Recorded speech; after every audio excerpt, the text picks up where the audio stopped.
So members, first up, we have House File 1784. And this bill will be laid over for possible inclusion in our omnibus bill. Chair Noor, to your bill. Thank you, Madam Chair. As you've already stated, House File 1784 will be laid over for possible inclusion. This is small business support, especially for those who are small, disadvantaged businesses. We all know the impact of COVID-19. Even prior to COVID-19, we understood the challenges that many disadvantaged and socio-economically disadvantaged individuals when they start business. There's also requirement for advisory group and also reporting. Madam Chair and members, I do have a team that is going to be explaining how this bill is significant and how we can be able to support our businesses. Without further ado, I wanted to invite the testifiers on this bill, Madam Chair. Thank you. All right, so first on the list, I have Stacia Byrace, owner of Abby's Cafe in Minneapolis. Please introduce yourself and proceed with your testimony. Hello, Madam Chair and members. My name is Stacia Byrace, and I own Abby's Cafe in Minneapolis, and I'm also a member of Main Street Alliance. I began my business 6 years ago with just my savings. I applied for several loans that I would have the means to bring some more staff to help. I didn't have any debts, but my credit score was low because I didn't have any credit history at the time. So every bank I went to would turn me down. For the first 2.5 years, I did it all by myself with some help of my aunt who owns her own restaurant in Anoka County, and occasionally one of my loyal customers who would help take orders or do dishes. Otherwise, it was just me, taking orders, doing the cooking and washing dishes until 2 or 3 in the morning. At that point, at one point there was a bad storm and it knocked down my fridges. And I went to the bank again to try to get a loan to cover the cost for new ones, knowing that without it, I would lose my business. Even though I've been in business for 2 years and I could prove that I was making money, I was turned down again. Luckily, my aunt was able to loan me the money, so my business survived. Although the business has grown slowly, it could have been, if I would have had access to capital, it would have been faster. I've been successful and been able to get 9 more staff. I'm about to open a new location. I wanted to keep my current location open too, but I needed a loan to make it happen. Just like before, the bank turned me down for a business loan. All I was eligible was a personal loan for $10,000 at a high interest rate. That wouldn't be enough to even make a difference. Back then, I didn't know about LEDC or other lending options. Now that I do, they've been helpful in getting me grants to make it through the pandemic. I think the study of small business programs is a good idea because it shouldn't be so hard to start a business, to create jobs, or to find out about help that is available. Please support House File 1784. Thank you. Thank you, Ms. Byrace, for your testimony. Next, we have Danny Schwartzman. Please introduce yourself and proceed with your testimony. Hi, thank you. I'm Danny Schwartzman. I own Common Roots Cafe, which is a restaurant and catering company in Minneapolis. And I'm also the co-chair of the board of the Main Street Alliance's Minnesota chapter. And I really thank you all for letting me share some thoughts today. For me, as a small business owner, there are so many challenges we face. And as Cecilia just talked about, they run the gamut from access to capital to the sort of day-to-day challenges of learning how to run a business and the challenge and confronting the challenges that we all face. And they were challenging in normal times. And certainly the pandemic has only further stressed our small business community. Throughout all of this, there have been support programs that exist that the state provides and that other entities of government provide for small businesses. But for far too many, we don't know what those programs are. They aren't necessarily promoted well to us, and we don't have access to them for many of us. And just understanding where we are is really important. I opened my business in 2007. I've cared about these issues since then and since before then, and I've paid pretty close attention. And even for me, I feel like I don't have a good understanding of the full range of programs that exist. And in talking with elected officials and talking with technical assistance providers and talking with lots of different people, I feel like that's a common problem. And so as we think about what we can do to further support small businesses in this exceptionally trying time, and to especially confront the equity issues that exist around access to capital and around small business supports. And we know that we have some of the biggest equity issues in the country around these kinds of problems.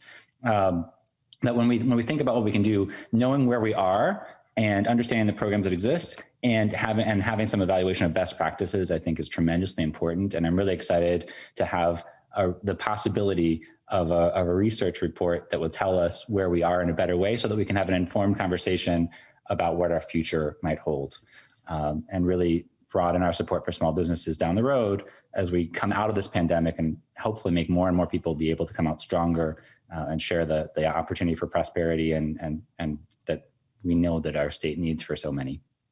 Thank you. Thank you, Mr. Schwartzman. Next, we have Mary Terrace. Please introduce yourself and proceed with your testimony. Thank you, Madam Chair and members. My name is Mary Terrace, and I own Strive Publishing, and I am a member of Main Street Alliance. I was driven to start a book publishing company after serving as a public school teacher for 13 years and consistently finding that there are not enough books for students who look like me. Finally, I realized if I wanted to see more children's books that reflected an authentic Black experience, I would have to do something about it. I launched my business in 2018, and since then have published 8 books from 6 different Black authors and 2 Black illustrators. I can only afford to print 100 books at a time, though, which is not cost effective, and marketing is still word of mouth because I can't afford the proper marketing staff for getting my authors and books out there. I have applied for business loans from US Bank, where I've been a customer for over 30 years, and from several CDFIs. All have turned me down because I have a sizable student loan and bad debt to income ratio. According to several studies, this is not unusual. Due to racial disparities in generational wealth and income, Black graduates often hold twice as much student debt as whites, and this is depressing entrepreneurship. Doing a study of the state's small business programs is a good idea. Public funds should be used to help those who are not already bankable to start and expand their businesses. With access to a relatively small amount of capital, I could create jobs for editors and illustrators and actually pay myself while centering Black voices. Please support HF1784. Thank you. Thank you for your testimony, Ms. Terrace. Members, that's all we have on the list for testifiers. Looks like Representative Baker just raised his hand. We can move to member questions and testimony. Go ahead, thank you. Baker. Yeah, thanks, Madam Chair. Really appreciate the testifiers here today. I know Cecia and Danny, I know being in the restaurant and hospitality industry, it's a real challenge to get these things up and running and to start growing them slowly. And I'm glad to see you guys are doing okay with that. It's really important that we help Minneapolis and St. Paul businesses grow and get back on their feet again after some really, really rough times, just with the unrest as well as the pandemic. So I'm proud to be a co-sponsor on this bill, and I'm glad that Representative Noor is bringing this forward. We'll support this, and what's important about this bill too, and I want to thank the author for this, is that we're recognizing the small businesses that need a little extra handholding, a little extra guidance in the front end of this thing, and this is an important part of getting the support that they need, because not everyone should be in business, and we have to be honest with people on that it's always a goal and a dream, but it isn't always the right time for everybody to do this too. So we've got to have a good plan underway. And speaking of the small businesses, it's important that we talk about that throughout this whole week because of the federal and the state Planned Parenthood, or the Parent Leave Act coming up, which is important to identify the small business need and the concern that small businesses might have for that type of a thing. But again, thank you, Chair Noor, for bringing this bill forward. I'm a big supporter of this. I hope we can get this thing moving. So thank you very much. Thank you, Representative Baker. Next, Representative Franke. Whoops. Thank you, Madam Chair. Thank you, Representative Noor, Chair Noor. Yeah, this is a good bill. I really like it. I do have a question about the advisory group, Chair Noor. It speaks to the 8 small business owners must be appointed by Main Street Alliance.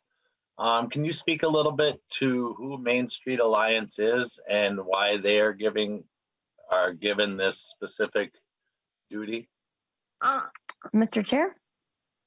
Thank you so much, Representative Frank. As you have seen, the study and the component of this study is to target businesses. In fact, we may widen that period just to make sure that we capture even post-recovery. The Main Street Alliance have been involved in on the ground helping businesses, and we do have a representative from the Main Street Alliance with us today who can give us a little bit of a background of how they were involved in this process. Good. I do see Ms. Fraser on the line. Please introduce yourself and proceed. Thank you, Madam Chair and Representative Beth Fraser. I'm the state manager for Main Street Alliance. We are a small national organization with a Minnesota chapter. We're made up of small business owners who are interested in being involved in public policy issues. And we have members across the state. And so we came up with the idea for this bill and approached Representative Noor and want to be sure that as the department is looking at the questions about access to capital and the programs that currently are funded with funds that go through the department, we want to be sure that they're consulting with small business owners, a diversity of small business owners, both geographically and racially, as to what has worked, and making sure that small business owners are helping provide input on what questions they're asking, how they're doing the outreach, make sure that when they come back with the results and the recommendations that there's been at least some input from stakeholders so that there's not everyone of course wants to avoid having a situation where you come back and you're like, wait a minute, you didn't ask this question, or maybe if you'd reached out this way, you would have gotten a different answer. So just wanting to be in consultation with the department as they ask the questions and as they come up with the recommendations and interpret the information. Thank you, Ms. Fraser. Representative Franke, do you have a follow-up? No, sounds good. Thank you very much. Okay, members, nobody else has their hands up in the air. Do we have any further questions? Okay, then Mr. Chair, I will let you have closing comments on your bill. Thank you so much, Madam Chair and members. It's really important that we look into the barriers and obstacles that many small businesses are facing. So this bill will ensure that we can do a thorough study that will reflect where the need is and how we can really support and help the disadvantaged businesses. And I'll be asking for your support on this bill. With that, I renew my motion, House File 1784, be laid over for possible inclusion in the omnibus bill. Chair Noor renews his motion that House File 1784 be laid over for possible inclusion in the committee omnibus bill. The clerk will take the roll. So Madam Chair, we're not voting on this bill. Oh, so. excuse me. Yep.